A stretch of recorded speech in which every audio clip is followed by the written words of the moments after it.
Chapter 38, Over Bacon Falls. Between Eddie's junior and senior year at Exeter, he went to church camp for the first time. Bluestone Conference Center, run by the Presbyterian Church, was miles out in the middle of nowhere on a hillside overlooking Bluestone Lake. Eddie had signed up for a 5-day whitewater canoe trip. He was really looking forward to it. Loading his things in the old VW microbus, his dad headed south through the town of Beckley and on to Hinton, West Virginia, located at the confluence of the Greenbrier and New Rivers. Above Hinton, an enormous dam spanned the New River Valley, creating Bluestone Lake. Climbing up several switchbacks, Eddie and his dad rose from the valley and followed a country road running the ridges above the river. At last they came to a weather-beaten sign that said Bluestone Conference Center. It had an arrow pointing to a narrow lane leading precipitously over the hill. Another sign warned of overheating brakes, and with good reason. The road was more like a bobsled run, and by the time Eddie and his dad reached the bottom, they could smell the peculiar stench of overheating brake fluid.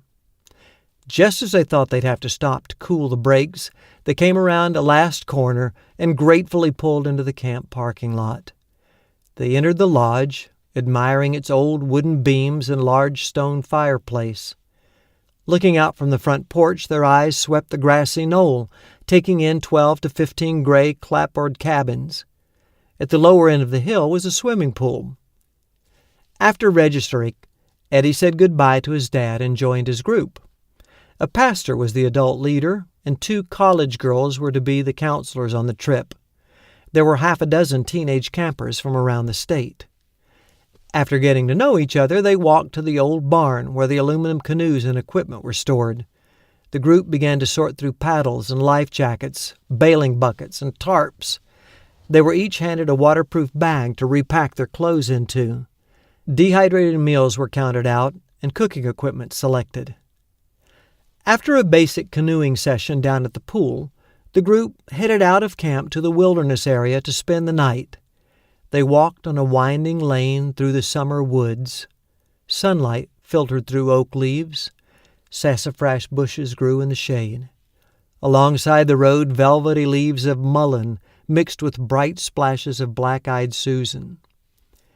A half-mile around the mountainside, they reached their destination, Hogan C. Across the creek and up a steep bank from the bathhouse were 2 tidy wooden structures, each one with 6 beds. Smoky tarps were rolled up at the windows. The girls stayed in one, the boys in the other. In between was an established fire pit with a tarp stretched above. Before fixing their supper, the groups had to lash together a picnic table from logs and boards. It was a standard team-building exercise.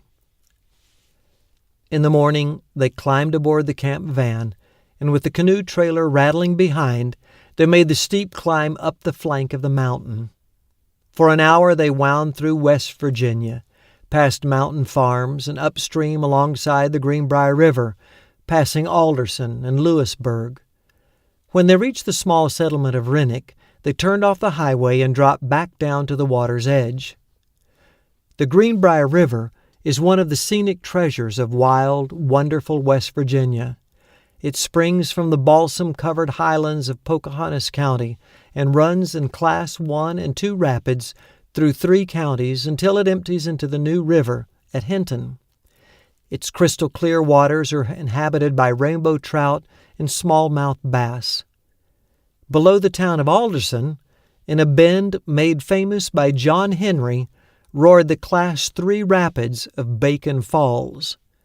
The story goes that the railroad company wished to avoid the long bend in the river by punching a tunnel through the ridge. It was there that John Henry challenged the steam drill and burst his heart in the effort. Class 1 rapids are pleasant punctuation marks between still stretches of water. The current picks up, bubbling over rocks, and carries the canoe along without having to paddle.